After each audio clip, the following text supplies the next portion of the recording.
کیا آپ جانتے ہیں کہ اللہ کے نزدیک سب سے محبوب عمل کیا ہے؟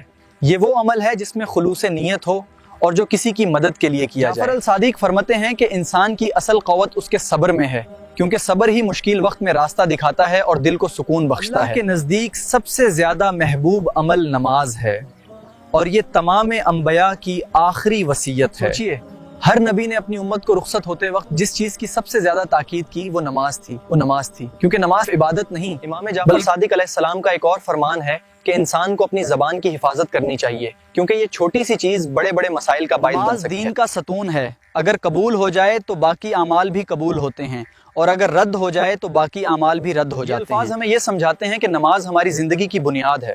اگر بنیاد مضبوط ہو تو پوری عمارت مضبوط رہتی ہے اور انسان کا سکون بحال رہتا ہے۔ آج ہم دنیا کے کاموں میں مصروف ہو کر نماز کو معمولی سمجھ لیتے ہیں، حالانکہ یہی نماز قیامت کے دن سب سے پہلے پوچھی جائے گی۔ یہ عہد کریں کہ نماز کو وقت پر ادا کریں گے، دل سے ادا کریں گے، اور اسے اپنی زندگی کا سب سے اہم حصہ بنائیں گے تاکہ ہماری روح کو سکون مل سکے۔ نماز ہی کامیابی کا راستہ ہے، اور یہ عبادت سکون اور اطمینان کا بہترین ذریعہ ہے جو انسان کی زندگی کو ایک نئی روشنی اور